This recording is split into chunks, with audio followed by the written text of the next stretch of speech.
Hello everyone, मैं प्रदीप कुमार आगाज IAS institute में हम आप सभी का स्वागत करते हैं। तो चलिए हम आज आप लोगों के लिए शासन व्यवस्था से रिलेटेड प्रीलिम्स के लिए और मेंस के लिए मोस्ट इंपोर्टेंट टॉपिक लेकर आए हैं। जो प्रीलिम्स के लिए मोस्ट इंपोर्टेंट टॉपिक है वो राष्ट्रीय मूल्यांकन और प्रत्यायन परिषद और विश्वविद्यालय अनुदान आयोग और परामर्श उच्च शिक्षा पर अखिल भारतीय सर्वेक्षण और 2020-21। और मेंस के लिए जो टॉपिक है भारत में वर्तमान प्रत्यायन मानदंड और भारत की उच्च शिक्षा प्रणाली से संबंधित चुनौतियां क्या है। आइए हम लोग प्रीलिम्स और मेंस के इन सभी टॉपिक के बारे में पूरे विस्तार से चर्चा करते हैं। तो सबसे पहले हम लोग बात करते हैं चर्चा में क्यों है, आइए जानते हैं। हाल ही में राष्ट्रीय मूल्यांकन और प्रत्यायन परिषद पर अनियमित रूप से कार्य संचालन का आरोप लगाया गया है। राष्ट्रीय मूल्यांकन और प्रत्यायन परिषद क्या है, आइए जानते हैं। सबसे पहले हम लोग परिचय जानते हैं। यह भारत में उच्च शिक्षा संस्थानों की गुणवत्ता का आकलन करने हेतु जिम्मेदार विश्वविद्यालय अनुदान आयोग यूनिवर्सिटी ग्रांट कमीशन यूजीसी के तहत एक स्वायत्त निकाय है। इसकी स्थापना वर्ष 1994 में हुई थी। NAAC के कार्य क्या है, आइए जानते हैं। एक बहुस्तरीय मूल्यांकन प्रक्रिया के माध्यम से जैसे पाठ्यक्रम, संकाय, बुनियादी ढांचे, अनुसंधान और वित्तीय कल्याण आदि मापदंडों के आधार पर A++ से लेकर C तक के ग्रेड प्रदान करता है। आरोप क्या है, आइए जानते हैं। NAAC के कार्यकारी समिति के पूर्व अध्यक्ष ने यह आरोप लगाने के बाद इस्तीफा दे दिया है कि कदाचार के कारण कुछ संस्थानों को संदिग्ध ग्रेड दिया जा रहा है। एक जांच आयोग ने IT प्रणाली और मूल्यांकनकर्ताओं के आवंटन में अनियमितताएं पाई। जांच में यह भी बताया गया है कि लगभग 4000 मूल्यांकनकर्ताओं के पुल से लगभग 70% विशेषज्ञों को साइट का दौरा करने का कोई अवसर नहीं मिला है।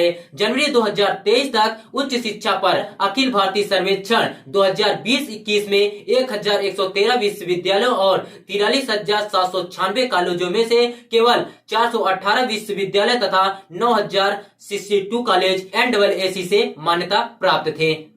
भारत में वर्तमान प्रत्यायन मानदंड क्या है, आइए जानते हैं। मानदंड वर्तमान में केवल वही संस्थान जो कम से कम 6 वर्ष पुराने हैं या जहां से छात्रों के कम से कम 2 बैच स्नातक है, मान्यता हेतु आवेदन कर सकते हैं, जो 5 वर्षों के लिए वैध है। प्रत्यायन अधिदेश NAAC द्वारा प्रत्यायन स्वैच्छिक है। हालांकि UGC द्वारा कई परिपत्र जारी किए गए हैं जिसमें संस्थानों से मूल्यांकन कराने का आग्रह किया गया है। मान्यता में तेजी से लाने के प्रयास। UGC ने मान्यता प्राप्त करने के इच्छुक संस्थानों को सलाह देने के लिए वर्ष 2019 में परामर्श नाम से एक योजना शुरू की है। NAAC ने एक पुराने संस्थानों को provisional accreditation for colleges PAC जारी करने की संभावना तलाशी। राष्ट्रीय शिक्षा नीति 2020 ने अगले 15 वर्षों में सभी उच्च शिक्षा संस्थानों को उच्चतम स्तर की मान्यता प्राप्त करने का महत्वाकांक्षी लक्ष्य निर्धारित किया है। भारत की उच्च शिक्षा प्रणाली में अन्य चुनौतियां क्या है, आइए हम लोग बारीकी से समझते हैं। सीमित पहुंच।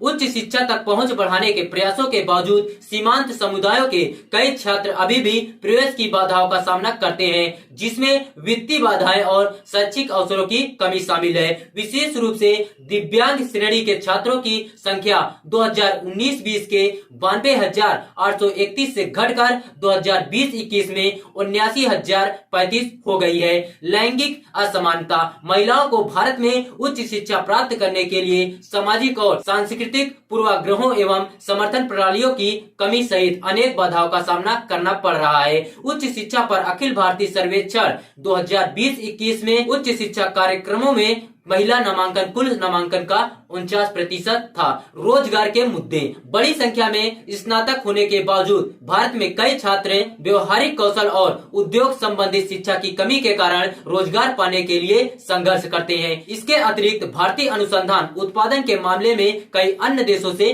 पीछे है एवं कई उच्च शिक्षा संस्थानों में अनुसंधान संस्कृति का अभाव है। आगे की राह, आइए जानते हैं। डिजिटल शिक्षा को प्रोत्साहित करना। डिजिटल प्रौद्योगिकी का उपयोग शिक्षा को अधिक कुशल, किफायती और सुलभ बना सकता है। संस्थानों को डिजिटल की बुनियादी संरचनाओं में निवेश करना चाहिए और नई तकनीकों के अनुकूल छात्रों और शिक्षकों को प्रशिक्षण प्रदान करना चाहिए। प्रत्यायन में वृद्धि आइए जानते हैं। प्रत्यायन की प्रक्रिया को अत्यधिक पारदर्शी और सुलभ बनाया जाना चाहिए ताकि संस्थानों को प्रत्यायन प्राप्त करने के लिए प्रोत्साहित किया जा सके। इसके अतिरिक्त सरकार को यह भी सुनिश्चित करना चाहिए कि मान्यता प्रक्रिया निष्पक्ष और भ्रष्टाचार मुक्त हो। अंतर्राष्ट्रीय सहयोग को बढ़ावा देना। अंतर्राष्ट्रीय सहयोग भारत में शिक्षा और अनुसंधान की गुणवत्ता में सुधार करने में मदद कर सकता है। सूचना कौशल और सामग्री के आदान प्रदान के लिए संस्थानों को अंतर्राष्ट्रीय संस्थानों के साथ सहयोग करना चाहिए। तो देखिए, अगर आप लोगों को इसका पीडीएफ चाहिए तो इसका पीडीएफ आप लोगों को टेलीग्राम चैनल पर मिल जाएगा। टेलीग्राम चैनल का नाम है आगाज आईएएस इंस्टीट्यूट, आगाज आईएएस इंस्टीट्यूट। और टेलीग्राम चैनल का लिंक हमने डिस्क्रिप्शन में दे दिया है। आप वहां से टेलीग्राम चैनल को डायरेक्ट विजिट कर सकते हैं और पीडीएफ डाउनलोड कर सकते हैं।